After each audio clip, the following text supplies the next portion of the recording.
ainda no Sermão do Monte, ou Sermão da Montanha, como você queira, ou a série, Jesus em série, né?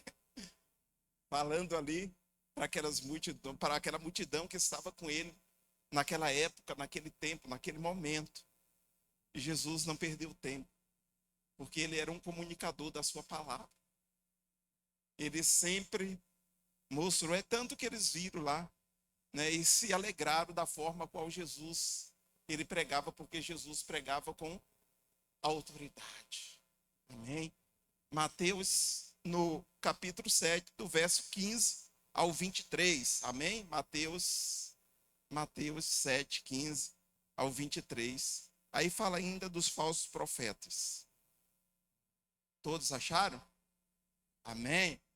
Então vamos à leitura da palavra do Senhor Jesus. Cuidando com os falsos profetas cuidado com os falsos profetas, que vêm até vós disfarçados em ovelhas, mas por dentro são lobos devoradores. Pelos seus frutos os conhecereis. Os que colhem ciúva dos espinheiros ou figo das ervas daninhas. Outras falam dos abrolhos. Do mesmo modo, toda árvore boa produz frutos bons, e toda árvore má produz frutos maus. Não pode a árvore boa produzir maus frutos, nem a árvore má produzir frutos bons. Toda árvore que não dá bom fruto é cortada e lançada no fogo. Portanto, pelos seus frutos os conhecereis. No versículo 21, isso é muito importante. Nem todo o que me diz Senhor, Senhor, entrará no reino dos céus, mas aquele que faz a vontade do meu Pai, que está nos céus. Muitos me dirão naquele dia, Senhor, Senhor, não profetizamos-nos em teu nome, e em teu nome não expulsamos demônios, e em teu nome não fizemos muitos milagres. Versículo 23, ele diz bem assim, então lhe direi claramente, nunca vos o conheci. Afastai-vos de mim, vós que pratica o mal. Palavra forte, né, irmãos? Amém? Vamos orar. Pai querido, em nome de Jesus, graças nós te damos por esse momento, pela tua palavra. Fala conosco, fala o nosso coração. Que se cumpra o teu querer, a tua vontade sobre nós. E que teu nome, Senhor, seja glorificado para a glória do Pai, do Filho e do Espírito Santo, em nome de Jesus. Amém? Podem-vos assentar. Obrigado.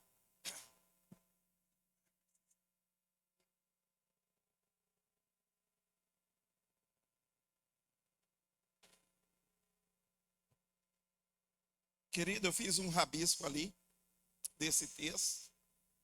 E eu coloquei o tema aí, a ilusão da aparência. Por quê? Quando Jesus ele estava ali ainda no Sermão do Monte ali, ele estava ministrando ali para uma grande multidão. E naquela multidão não havia só simplesmente os discípulos, que eram seus discípulos, mas ali também no meio daquela multidão havia também os fariseus, que eram os críticos da época, que eram aqueles que se achavam que eram vamos dizer assim, os aceitos por Deus, porque eles achavam que só eles eram dignos do reino dos céus, porque eles se achavam, porque eles guardavam a lei de Moisés, porque guardavam a Torá ou o Pentateuco. Então eles se achavam que só eles eram dignos dos céus, que só ele era digno de ser chamados filhos de Deus. E Jesus ali, entre aquela multidão, ele começa a citar essas palavras. Do versículo aqui 21, ele diz bem assim, nem todo o que me diz Senhor, Senhor, entrará no reino dos céus. Nem todos os que me dizem Senhor, Senhor, entrará no reino dos céus. Você vê que A palavra mostra que aquelas pessoas elas tinham um certo conhecimento, porque eles chamavam o Senhor de Senhor, então eles conheciam, sabiam verdadeiramente quem era ele. Talvez tinha um estudo, porque todos os fariseus eles eram doutores da lei, mestres. Eram as pessoas que tinham um conhecimento profundo sobre a lei, né? E aquelas pessoas eles se achavam, e então Jesus mostrando que verdadeiramente aquelas pessoas simplesmente louvavam a Deus de lábios, de uma falsa aparência, mas o seu coração, a sua vida, as suas atitudes, os seus atos, os seus gestos não estavam em conformidade com Deus ou com a sua palavra. Porque eles viviam de aparência. Tem outra situação que Jesus compara ele como um sepulcro, né? Calhados, que por fora é bem adornado, bonito, perfeito, mas que por dentro é cheio de peçonha, de coisas imundas e de hipocrisias. Porque eles tinham uma hipocrisia muito grande sobre a sua vida. E Jesus ali naquele sermão do monte, ele falando essas palavras, ele diz bem assim, olha, não basta só simplesmente dizer Senhor, Senhor. Porque muitas das vezes, querido, muitas pessoas estão nessa condição, a qual Jesus estava falando aqui, para aquelas palavras, porque quantas pessoas ela está há tanto tempo e outra, Jesus está falando para o seu povo, para um povo que lhe conhecia, para um povo que dizia, olha, Deus, o Senhor é meu Deus, é o meu Pai. Às vezes a gente aí, as pessoas têm o costume aí fora de dizer, Deus ele é meu Pai, sim. Um dia desse eu falei para lá no trabalho, eu falei bem assim, não, negativo. Por que Deus é seu Pai? Como é que você me prova que ele é teu Pai? E ele olhou para mim assim, eu tenho uma certa intimidade, porque ele tem conhecimento também da palavra, né? Eu pude conversar dessa forma com ele. E ele fala bem assim, eu falei, não, mas lá em João 1:2 ele diz o quê? Portanto, ele nos deu um direito ao qual nós não tínhamos, mas aqueles que crêem no seu nome, filho. Está dizendo de crer, de entrega, de mudança de vida, de caráter, totalmente de uma transformação, de uma mudança de vida. Mas aí você continua fazendo tudo que você faz e você acha que Deus é seu Pai. Porque tem pessoas que vivem assim, querido, vivem na hipocrisia, achando que pelo fato que ela vem pela igreja, que ela conhece a palavra de Deus, por ela ter um conhecimento teológico profundo, porque tem pessoas aí fora, filho, que não é cristão, não é, mas eles estudam a Bíblia e tem um conhecimento. Eu tenho um concunhado meu, minha esposa ali sabe, sempre eu ia para a casa dele, a gente sentava assim na mesa e a gente começava a falar de Cristo, e ele queria mostrar, botar na minha cabeça que eu estava errado. Porque ele tinha um conhecimento, só que o conhecimento que ele tinha, sem o discernimento do Espírito Santo, querido, não adiantava nada. Porque ele falava, conhecia, mas não tinha nenhum comprometimento de vida com Deus. E muitas pessoas estão assim, querido, às vezes estão dentro da igreja, que nem aquele, Jesus está falando para o seu povo, para um povo que estava ali, junto com ele, que conhecia ele, conhecia Deus, conhecia as leis, mas o seu coração, eles estava totalmente distante de Cristo. Eu botei aqui, a fé não se resume só em palavras bonitas ou em feitos extraordinários.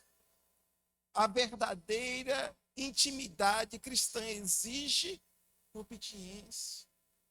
A verdadeira intimidade cristã exige de cada um de nós a obediência, ou seja, de cada cristão, a obediência. Não adianta você só simplesmente conhecer, você citar, você fazer grandes obras aqui, como a palavra está dizendo que o Senhor Jesus, mas há muitos mirando naquele dia, né?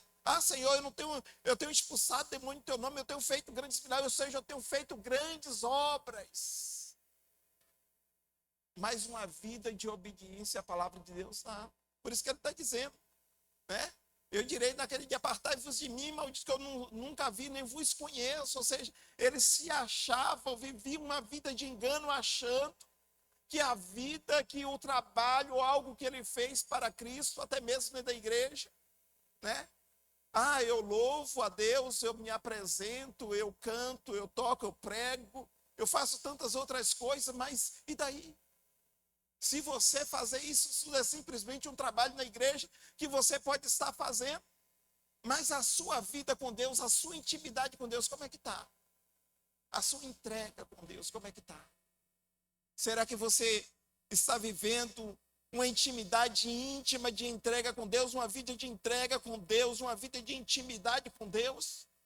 Porque intimidade, querido, nós só adquirimos, sabe como?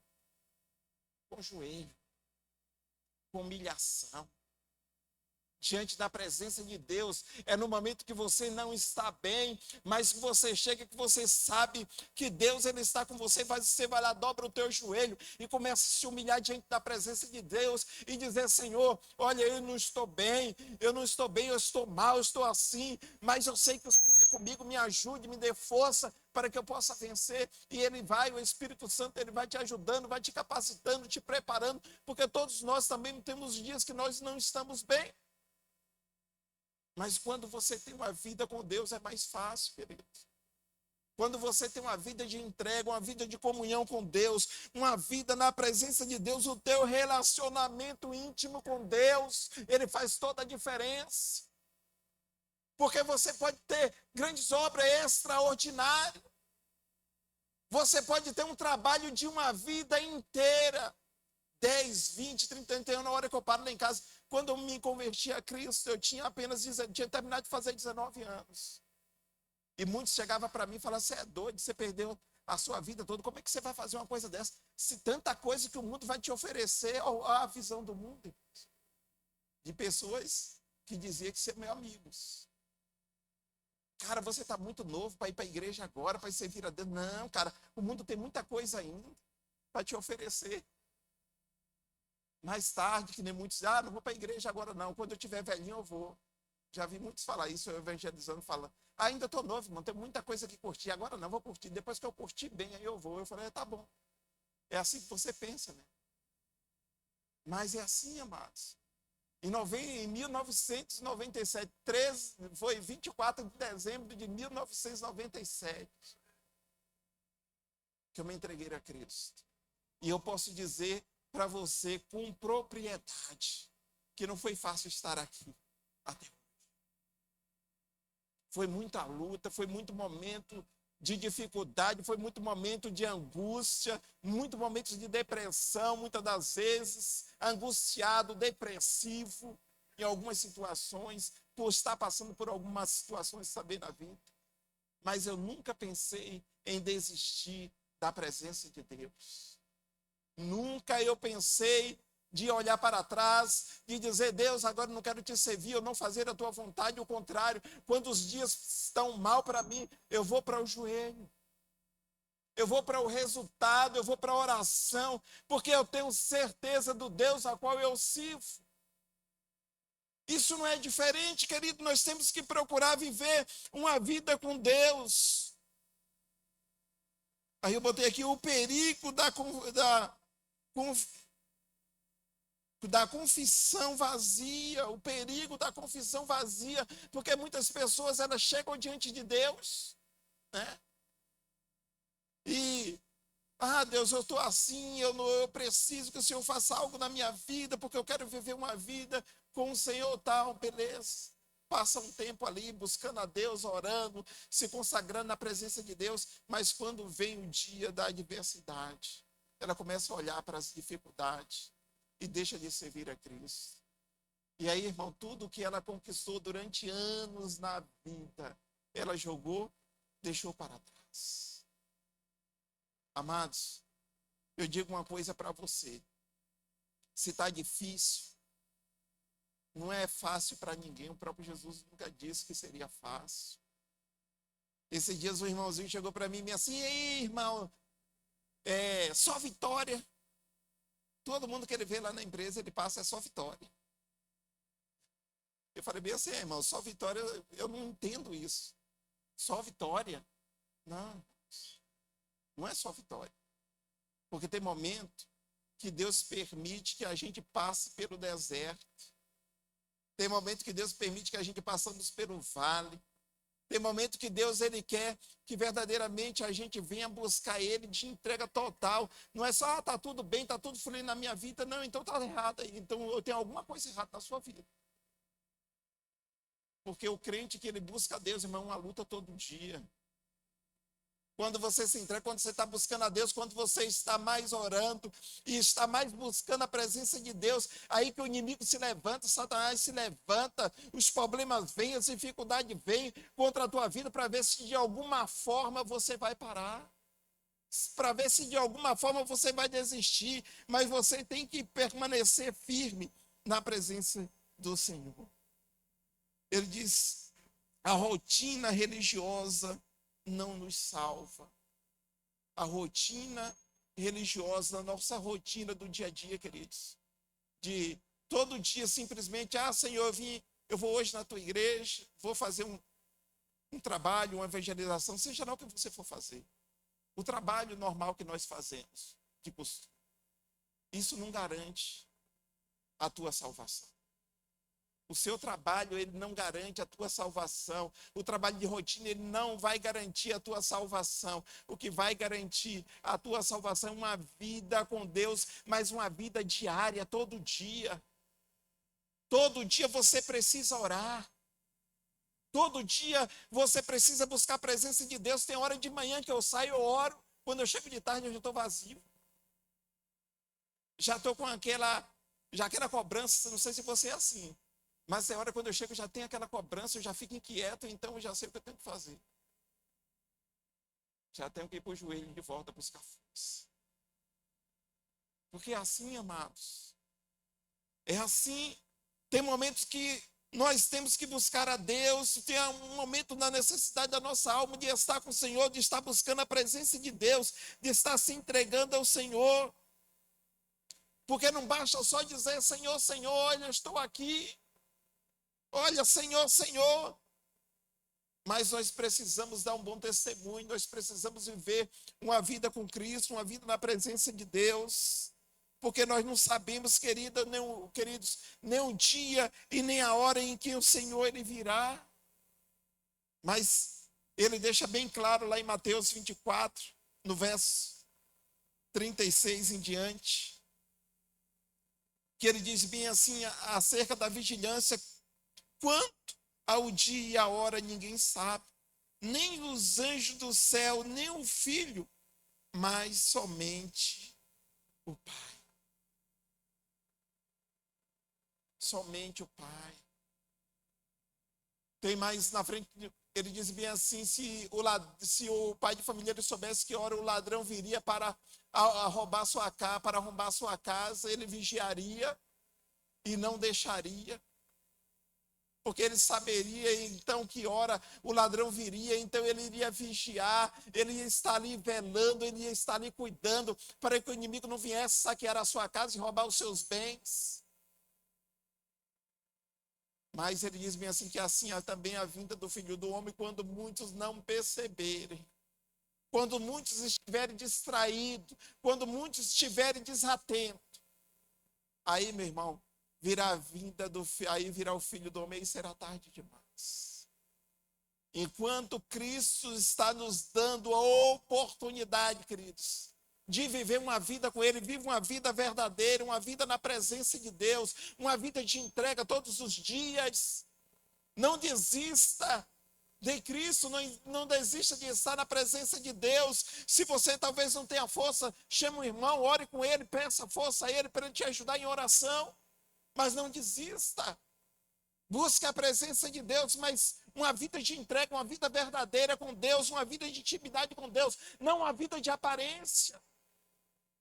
Não uma vida de aparência, porque ele diz, olha, que pelos seus frutos os conhecerei. Não adianta, ele conhece o nosso coração. Jonas, querido, ele estava lá no fundo, no profundo do oceano. E ele não pôde abrir a sua boca, só no seu pensamento. Ele clamou ao Senhor e o Senhor ouviu a oração de Jonas. Ele conhece o profundo e o escondido. Ele sabe da tua necessidade. Ele sabe do que você precisa ou não. Ele sabe como é que está a tua vida. Se você está vivendo uma vida na presença dele ou não. Se você está sendo verdadeiro com ele ou não. Ele sabe. Não adianta você querer se distanciar da presença de Deus. Não adianta você querer fazer algo ou mostrar que simplesmente está com Deus, está servindo a Deus, vivendo uma vida de aparência. As pessoas possam olhar para mim e dizer bem assim, olha, nossa, aquele pastor é isso, aquele pastor, mas ninguém sabe do meu coração. Ninguém sabe do que está dentro de mim. Mas Deus, Ele sabe. Deus, Ele te conhece. Deus, Ele te conhece antes de você vir ao mundo. Antes de você sair da figueira com Filipe, ele disse, olha aí está o verdadeiro. Ele conhecia antes que ele viesse ao mundo. Antes que fosse formado, ele disse, no ventre te conheci.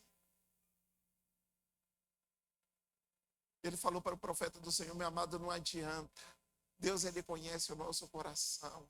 Ele conhece da tua vida. Ele conhece quanto você tem buscado. Ele conhece quando você tem se humilhado. Ele conhece quando você tem se colocado diante da presença dEle. De quanto você tem negado o mundo, as coisas do mundo, os prazeres do mundo, para fazer a vontade dEle. Ele te conhece por completo. Porque Ele é Deus.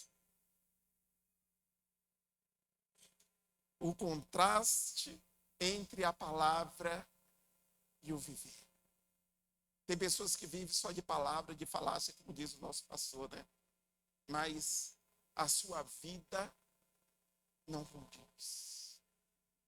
Às vezes, eu vigio muito, amados, no trabalho, porque mais ou menos são 12 pessoas da minha equipe, às vezes é, às vezes não.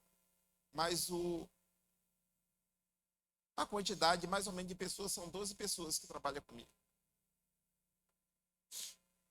Estão diminuindo, agora, esses dias, estavam com 8. Mas é assim, todo dia, eu ouço coisas que só Deus tem misericórdia. Mas, às vezes, quando eu estou presente, não. Quando eu estou presente, eles já olham um para o outro, fica quieto. Fala, irmão, tem...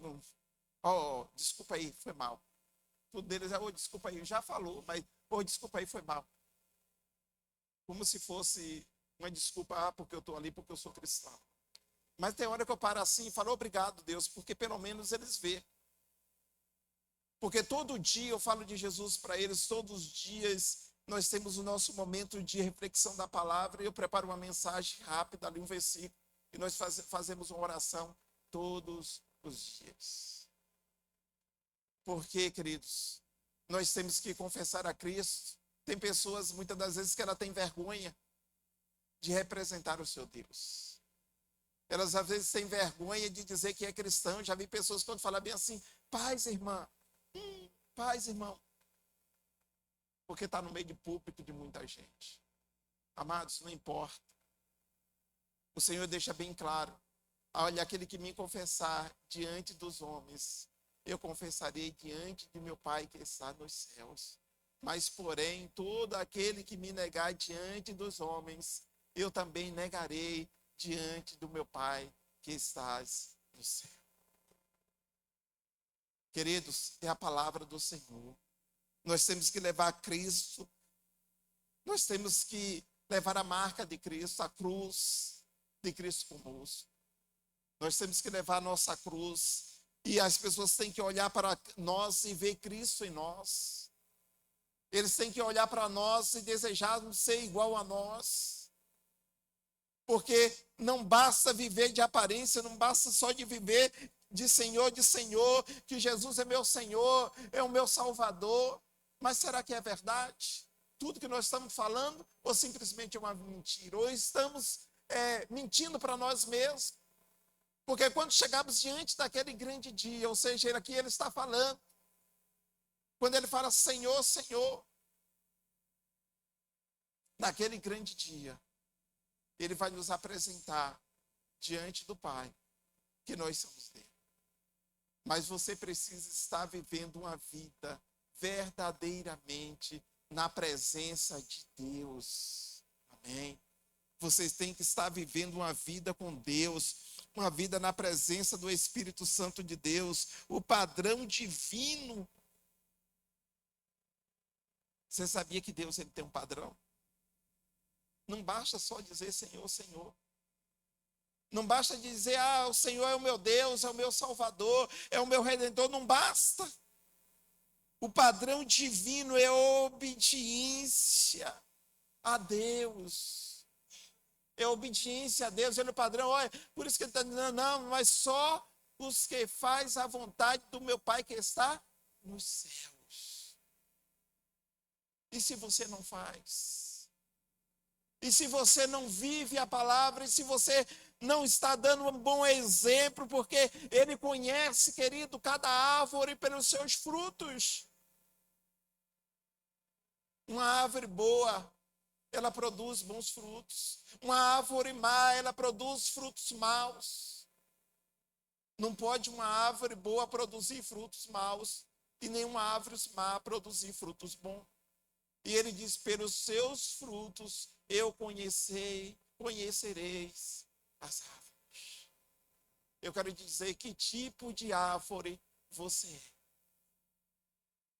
Será que você tem sido aquela árvore que as pessoas olham para você e vê bons frutos, vê você como um homem de Deus, como uma mulher de Deus, como um jovem de Deus, como uma pessoa que tem levado a palavra, que tem dado um testemunho de Cristo, que tem vivido o evangelho genuíno de Cristo, que tem vivido com obediência a Deus e a sua palavra?